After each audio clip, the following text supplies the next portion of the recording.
Hi everyone, it's Laura here for Studio Katia, and in today's video I'm going to share with you how to create a fun Halloween scene with the Monster Bash stamp set. I started off by die cutting the elements that I needed to build my scene. I die cut some light blue cardstock using this rectangle die from the Dotted Patterns Set 3 dies by Studio Katia. And then I combined that die with the simple dotted borders dies to die cut two panels out of some light gray cardstock. One is curved and one has a straight edge. And then I also have a small moon up there that I die cut out of some yellow cardstock. And for that I used the sky set border dies. I then started creating my night sky out of this light blue cardstock panel, and I started from some colored cardstock because this would make my ink blending a little bit faster. I am using Blueprint Sketch and then I'll come in with black Soot on the very edges to darken them up. I was measuring where I wanted my moon to go so that I could blend my inks circularly from there to create kind of a halo effect. And then once I was done with the blueprint sketch, as I said, I went in with my black Soot just on the very edges to make this look like a really nice and black night sky. I am going back and forth with my inks, trying to get a smooth blend. And then I also used some Distress Oxides in Salty Ocean in the light center that I left empty at this stage to help me blend out the blueprint sketch and the black Soot in that area. The Salty Ocean is pretty much the same color of the cardstock that I was using today, so it was perfect to help me blend the Distress Oxides that I already had there without darkening the area where I want the moon too much. To add some clouds to my night sky, I used the Sky Set Borders dies. I used the cloud border die and I die cut some white cardstock, and I'm using that as a stencil, as I said, to blend some white pigment ink. I am trying to get a smooth blend, but also make sure that the clouds are visible enough on my sky, and I'm going to move the stencil all over the sky so that I get clouds everywhere.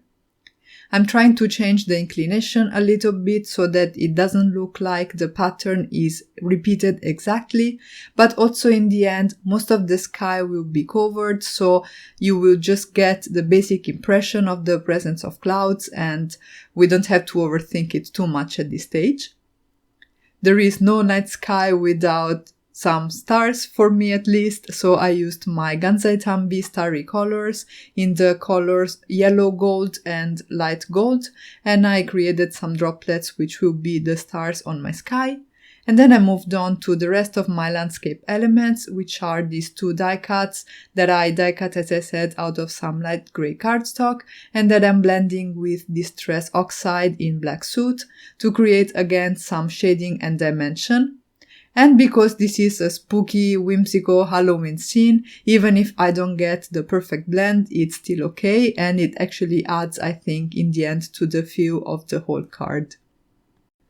Once my background was done, I could move on and start working on the images, and for this card I used the Monster Bash stamp set by Studio Katia, and then later on I will also use the houses from the Whimsical Town stamp set, also by Studio Katia, which is really nice.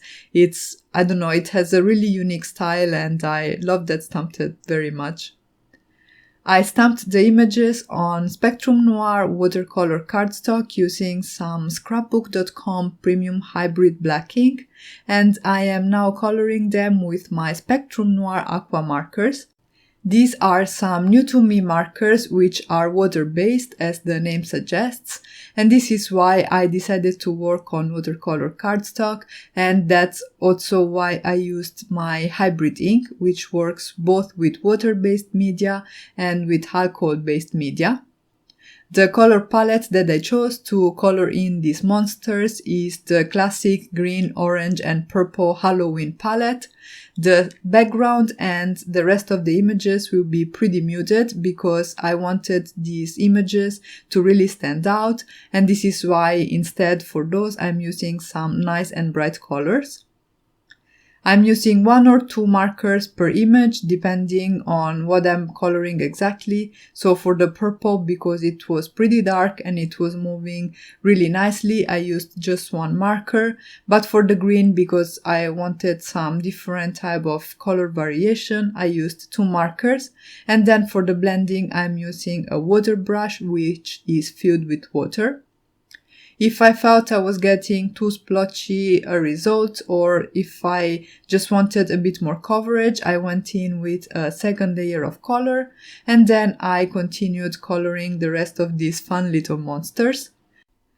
Also, if I felt in certain cases that my colors were not blending very much, what I would do is I would scribble the marker on my glass mat, any sleek surface would work, and then I would pick it up with my paintbrush and then use that to blend my colors a little bit more easily.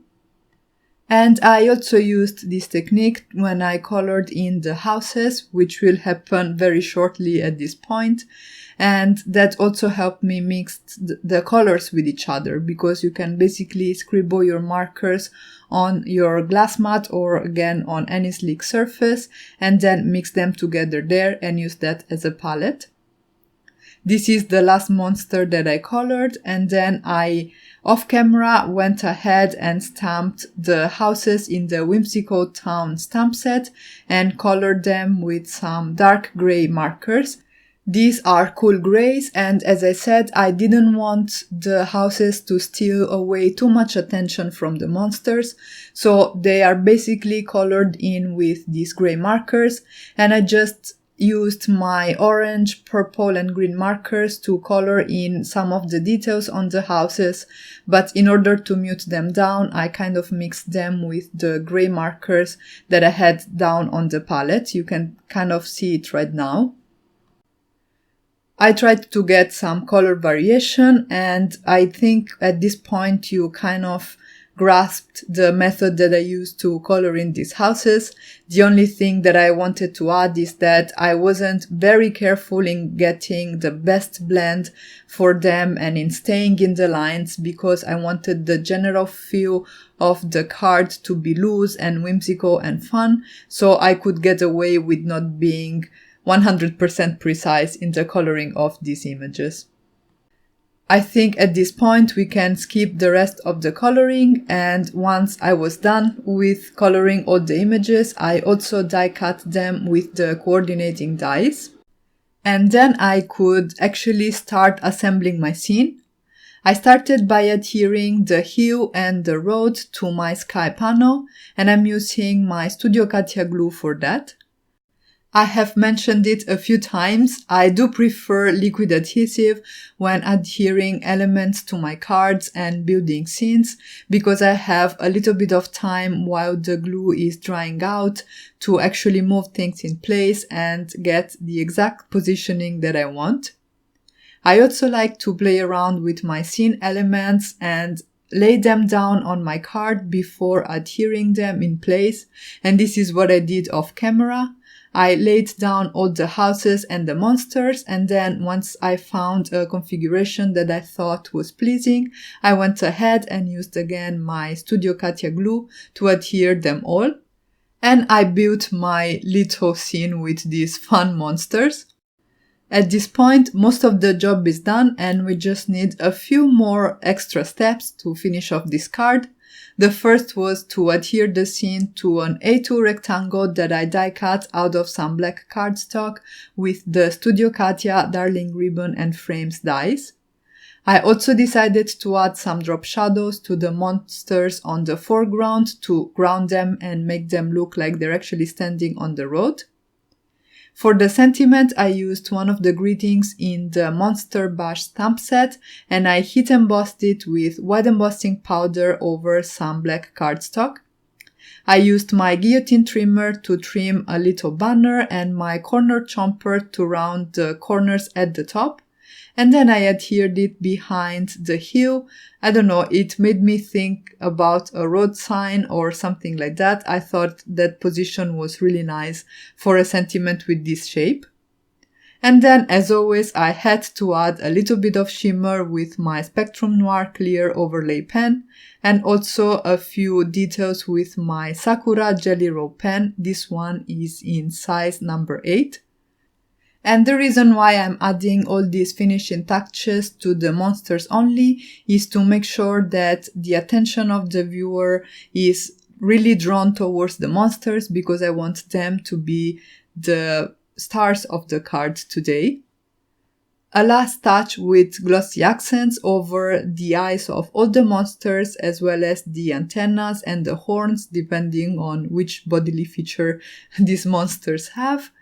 And then, because I felt that the design was a little bit unbalanced there on the bottom left corner, I decided to color and die cut this little monster slime image, I guess it is, from the Monster Bash stamp set, also by Studio Katia, and I adhered that in that area so that the design was nice and balanced. And here you can see the final result. I think this card is really fun with these adorable monsters, and if you switched up the sentiment, it would also work great, for example, for a birthday card for a boy. So basically you can adapt it to the occasion you need it for. And that's it for today. I really hope you enjoyed this video, and I hope I inspired you to create with the Studio Katia Monster Bash and Whimsical Town stamp sets. Don't forget to subscribe for more inspiration. Thank you all so much for stopping by, and have a great day.